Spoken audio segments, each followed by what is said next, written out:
Hello everyone. आज हम फिर से जो पेपर 1 है क्रिया शरीर का, उसका सेकंड टॉपिक है बेसिक प्रिंसिपल्स ऑफ आयुर्वेदा। सबसे फर्स्ट उसमें दिया हुआ है दोष धातु मल मूलम ही शरीरम। इस टॉपिक को करेंगे हम। तो ये श्लोक है दोष धातु मल मूलम ही शरीरम, जो सुश्रुत जी ने दिया है अपने सूत्र स्थान 15वें चैप्टर में, तीसरा अध्याय है उनका। इसका अर्थ क्या है? दोष धातु और मल को शरीर का मूल कहा गया है। दोष में वात पित्त एवं कफ, रस रक्त मांस मेद अस्थि, मज्जा एवं शुक्र धातु और पुरीश मूत्र एवं स्वेद मल शरीर के आधार तत्व होते हैं। अर्थात यह शरीर तब तक स्वस्थ एवं स्थिर रह सकता है जब तक ये तीनों, क्या क्या बोला मैंने, दोष धातु एवं मल साम्यावस्था में रहते हैं। जब ये अपनी विकृत अवस्था को प्राप्त होते हैं तब ये शरीर का नाश करते हैं। इसका मतलब क्या है कि जो हमारी तीन चीज़ें हमारी मूल कही गई हैं, कहते हैं ना कि बेसिक क्या है, तो वो चीज़ बोली गई है दोष को, धातु को और मल को। अब दोषों में तो त्रिदोष आ गए आपके, वात पित्त कफ, ठीक है। दोषों में तो क्या आ गया आपका, सॉरी, दोषों में हम लेंगे वात पित्त और कफ। अब हमने क्या किया कि अब साथ में हमारा धातुएं बोली गई हैं, जिसमें जैसे इन्होंने बताया रस रक्त मांस मेद अस्थि मज्जा एवं शुक्र धातु। अब मल में इन्होंने पुरीश मूत्र एवं स्वेद बोला है। तो ये जितनी भी तीनों की तीनों चीज़ें हैं ना, ये आपका मूल है, ये आपका बेसिक है। कि कहते हैं ना कि हर सब्जेक्ट को करने से पहले हमें उसका बेसिक पता होना चाहिए। ऐसे ही हमारे शरीर की जो बेसिक यूनिट में बोलूँ, वो हमारा क्या है, वो हमारा दोष धातु और मल है। मतलब अगर ये तीनों चीज़ें इक्विलिब्रियम में रहती हैं तो हम ठीक रहेंगे, हम स्वस्थ रहेंगे, ठीक है। लेकिन अगर ये इक्विलिब्रियम को तोड़ देती हैं, ये इक्विलिब्रियम में ना रहें, तो क्या होगा, हमें कोई भी ना कोई डिजीज़ हो जाएगी। तो वही बात इन्होंने बोली है। हम सबसे पहले अब पढ़ेंगे दुष्यंती दोषः, दोष को पढ़ेंगे। तो दोष में क्या बोला गया है, दुष्यंती दोषः, जो शरीर को दूषित करे उसे दोष कहते हैं। शरीर दोष तीन होते हैं, क्या क्या बोला गया है, वात पित्त एवं कफ। ये शारीरिक दोष है। ये विकृत होकर देह का नाश करते हैं और अविकृत होकर देह का पालन करते हैं। मधुकोश टीका के अनुसार जिसमें प्रकृति निर्माण की क्षमता हो और जिसमें स्वतंत्रता पूर्वक शरीर को दूषित करने की प्रवृत्ति हो, उसे दोष कहते हैं। यहाँ से मैं आपको दोबारा रिपीट करती हूँ, क्या बोला है, जो शरीर को दूषित करें। दोष है ना, एक सिंगल एक ऐसी यूनिट है हमारी बॉडी में कि जो किसी के ऊपर भी डिपेंड नहीं करती है। They are independent. वो इंडिपेंडेंटली क्या करेंगी, वो आपके पूरे देह को नाश कर सकती हैं। अगर उनके किसी भी एक की, कहते हैं ना, एक भी बंदा अगर इक्विलिब्रियम में नहीं रहा, वो ज़्यादा या कम हो जाए, उसी से हमें क्या हो जाते हैं, कोई ना कोई डिजीज़ हो जाती है। वही बात इन्होंने बोली है। फिर एक चीज़ भी बोली गई है यहाँ पे, मधुकोश टीका के अनुसार जिसमें प्रकृति निर्माण की क्षमता हो और जिसमें स्वतंत्रता पूर्वक शरीर को दूषित करने की प्रवृत्ति हो, उसे दोष कहते हैं। तो मधुकोश जो टीका है उसमें भी इस बात का वर्णन किया है कि हमारी सबका एक नेचर होता है, कहते हैं हमारा स्वभाव है, ये ज़्यादा बोलता है, ये कम बोलता है ना। तो उसके जो प्रकृति निर्माण हो रहा है, अब में जो हमारे 7 प्रकार की प्रकृति होती है वो आप आगे पढ़ेंगे। तो भाई ये वात प्रकृति का है, ये पित्तज है, ये कफज है, ये वात पित्तज है ना, तो ये सन्निपातज है। तो इन प्रकृति का जो निर्माण करवा रहे हैं वो क्या है, वो दोष ही हैं, जो जिनके भाई वो इंडिपेंडेंटली वो किसी को भी दूषित कर सकते हैं, वो चीज़ वो प्रोवाइड करता है। अब वात क्या करता है, वो वायु के समान शरीर में धारक पोषक तत्वों का विक्षेप करता है। हमने देखा है ना कि वात को वायु से हम कोरिलेट करते हैं। जो भी आपका धारक, जो भी आप अंदर ले रहे हो, लाइक हमें ये बोला जाता है कि जो हमारे पित्त और कफ होते हैं ना, ये चल नहीं पाते। जो वात है, वायु हमने देखी, वायु चलायमान है, वो यहाँ से वहाँ मूव करते हैं, हवा चल रही है, वायु चल रही है। आज तो बहुत तेज विंड है, तो वही उससे हम कोरिलेट कर सकते हैं इसको, कि ये हमारे तत्वों को क्या करते हैं, एक जगह से दूसरी जगह ट्रांसपोर्ट का काम करता है, जो लेके जाता है। अब जो पित्त जी हैं वो क्या करते हैं, वो सूर्य के समान द्रव्यों का शोषण एवं पाचन करते हैं। हमारा जितना भी डाइजेशन होता है, ठीक है, वो सब वो पित्त की वजह से होता है। तो सूर्य में मत जाओ, जल जाओगे, है ना, ये आता है एक। और तो यहाँ पे पित्त को सूर्य से रिलेट किया गया है। सूर्य क्या करता है, वो हमारे लिए ज़रूरी भी, हमें विटामिन डी चाहिए उससे, ठीक है। नहीं मिलेगा तो आपकी बॉन्स फ्रजाइल हो जाएंगी। और साथ में कहते हैं ना, सूर्य हमें सुबह सुबह कहा जाता है कि सूर्य नमस्कार करो, सुबह ब्रह्म मुहूर्त में उठो, तो जो सुबह का सूर्य तो काफ़ी अच्छा होता है। ऐसे ही जो सूर्य जिस तरह से हमारी डेली लाइफ में हमें जिस प्रकार चाहिए है ऊष्मा प्रदान करता है, वैसे ही पित्त भी हमारी बहुत बड़ा रोल प्ले करता है। तो देन आते हैं हम कफ पे। कफ को चंद्रमा से रिलेट किया गया है। कफ चंद्रमा के समान शरीर में स्नेहांश की वृद्धि करता है। क्या करता है ये? स्नेहांश की वृद्धि करता है। यहाँ मैंने है 2 बार लिख दिया है, इसको मैं बाद में ठीक कर दूंगी। और आगे हम पढ़ते हैं धातु। धारणात् धातवः, ये सुश्रुत जी ने कहा है। तो जो शरीर को धारण करें उसे धातु कहते हैं। शरीर का धारण एवं पोषण करने वाली रचनाएं धातु कहलाती हैं। कोई भी ऐसे क्या बोलूँगी मैं, एंटिटी है जो हमारे शरीर को धारण कर रही है, उसे हमने धातु बोल दिया है। और ये उसका धारण भी करती है, साथ में पोषण भी करती हैं। धातु में यही एक आगे क्वेश्चन आता है, धातु और उपधातु में डिफरेंस क्या है? तो उसमें यही आएगा कि जो धातुएं हैं वो धारण भी करते हैं एवं वो पोषण भी करती हैं, लेकिन जो उपधातु है वो सिर्फ धारण करती हैं, वो कभी भी पोषण नहीं करती हैं। अब देते हैं आचार्य डलहन जी ने क्या कहा। उन्होंने कहा दधति इति धातुः। धातु शब्द को परिभाषित किया है इस प्रकार, शरीर में धारण करने वाले द्रव्य धातु संज्ञा को प्राप्त करते हैं। मतलब जो दधति इति धातुः का मतलब है कि शरीर में धारण करने वाले द्रव्य, उनको क्या बोलेंगे हम? धातु बोलेंगे। अब वाग्भट जी ने 7 धातुओं का संख्या में बोलूं तो इन्होंने 7 धातुएं हमारी बताई हैं। उसमें हम देखते हैं क्या क्या आएगा। रसासरक मांस मेदो अस्थि मज्ज शुक्राणी धातवः, ये अष्टांग हृदय। आप सूत्र का फर्स्ट चैप्टर में 12th श्लोक है, उसमें देखिएगा, उसमें इसका वर्णन किया गया है। रस, रक्त, मांस, मेद, अस्थि, मज्जा एवं शुक्र, इन 7 धातुओं को 7 धातुएं बोली गई हैं हमारे शरीर में। अब आते हैं हम मल पे। मल क्या है? मलिनीकरणान मलाह। मलिनीकरणान मलाह, ये शारंगधर जी ने दिया है, शारंगधर पूर्व खंड में 5वां अध्याय 24वां श्लोक है। जो समय से, मतलब कोई भी चीज़ है वो समय से अधिक रुक जाने से शरीर को मलिन करे। जो शरीर को मलिन करती है, हमारे बहुत देर तक अंदर कोई भी ऐसा पार्टिकल या कोई भी ऐसी चीज़ रह जाए जो बहुत देर तक जो हमारे शरीर को गंदा कर रही है, जो हमारे लिए ठीक नहीं है, जो हमें एक डिजीज़ प्रोवाइड कर रही है, तो उसको क्या बोलेंगे हम? मल कहते हैं। मल में हम ये नहीं बोलूँगी कि मैं भाई डिजीज़ ही प्रोवाइड कर रही है, बट जो मतलब गंदा कर रही है, जो हमारे लिए सेहत के लिए सही नहीं है, स्वास्थ्य के लिए हितकर नहीं है, उसे कहा गया है। अब दूसरी इसकी परिभाषा मृज्यते शोध्यते इति मल है। तात्पर्य यह है कि जो शरीर को निर्मल एवं शोधित करें उसे मल कहते हैं। क्या वाला? जो शरीर को निर्मल एवं शोधित। हम जब भी फ्रेश होते हैं तो हम क्या, एक तरह से अपने आप को बहुत ठीक महसूस करते हैं ना, हल्का महसूस करते हैं, और अपने आप को कहते हैं ना बहुत अच्छा अच्छा लाइट फील करता है। तो वही इन्होंने बोला है कि जो आपको शोधित फील करवाए और निर्मल फील करवाए, साफ सुथरा, वो मल कहते हैं। अब आगे हम देखेंगे इसका क्या है।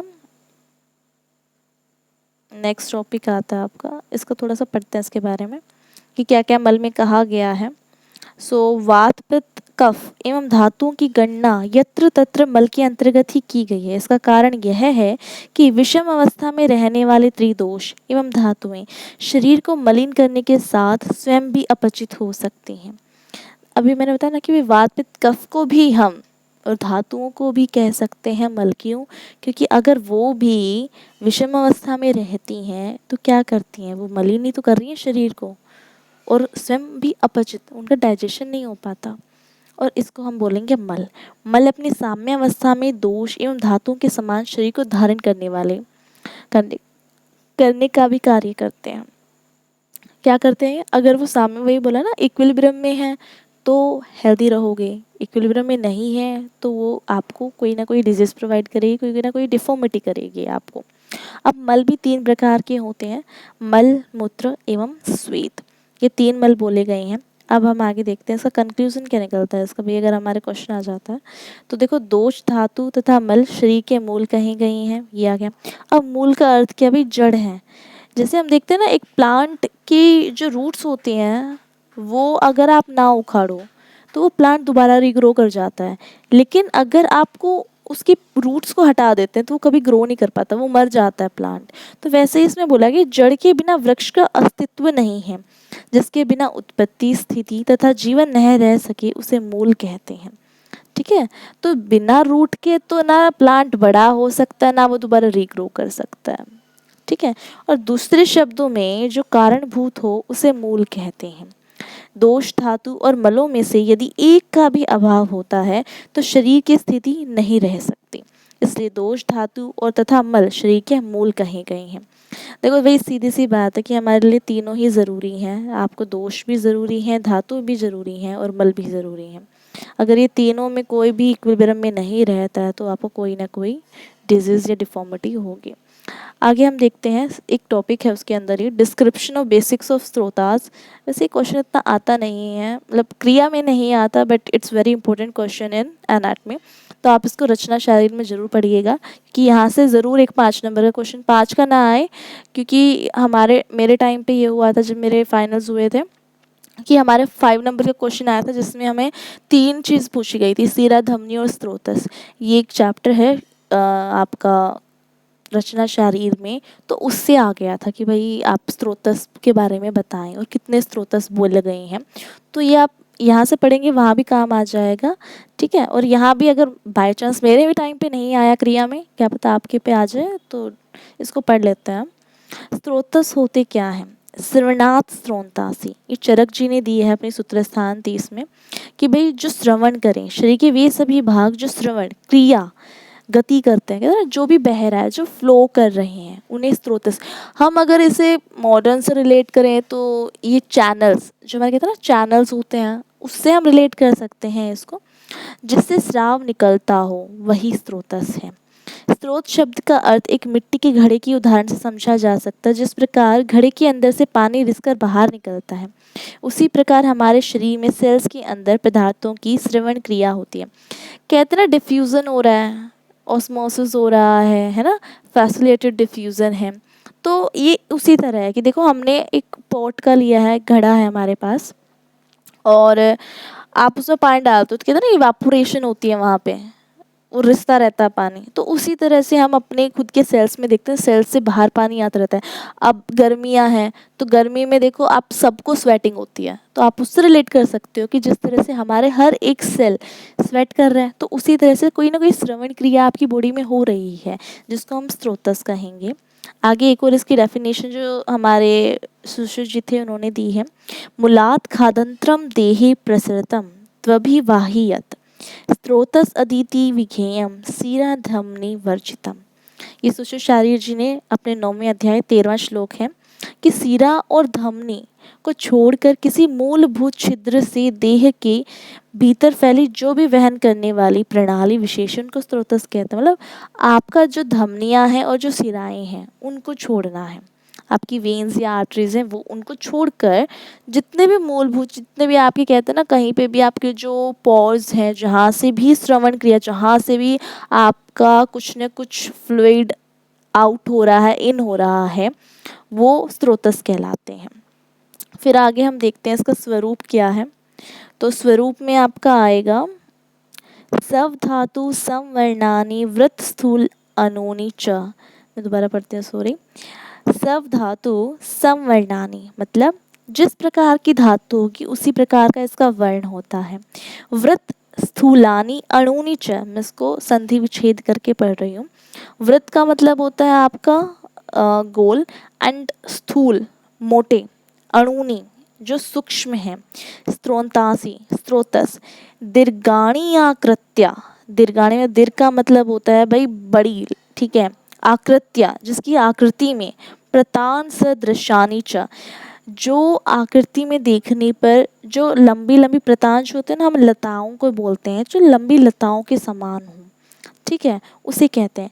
जिस धातु के जो स्रोतस होते हैं वे उस धातु के समान वर्ण वाले, मोटे, गोल, मोटे, सूक्ष्म और आकृति में लंबी लता के समान होते हैं। अर्थात लताएं चारों तरफ फैलकर अपनी शाखाओं प्रशाखाओं से व्याप्त रहती हैं। उसी प्रकार स्रोतस भी अपनी शाखाओं प्रशाखाओं में सारे शरीर में व्याप्त हैं। जितने भी आपकी ब्रांचेस हैं, जितना भी आपके जहाँ जहाँ पे थे ना, जैसे आर्टरीज एंड वेन्स होती हैं पूरे शरीर में फैली हुई हैं, ऊपर भी है, नीचे भी, अपर लिम्ब में भी जा रही हैं, लोअर लिम्ब में भी, ऐसे ही आपके स्रोतस होते हैं।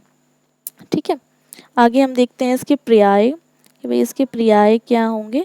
तो पर्याय में हम देखो ऊपर लिखा हुआ है कि सीरा धमनी को छोड़कर, बट पर्याय में इसका आता है कि भाई सीरा भी है, धमनी भी है, रस वाहिन्य, मार्ग, आश्य, निकेत, स्थानानि, शरीर छिद्राणि। ठीक है, ये इसके पर्याय माने गए हैं।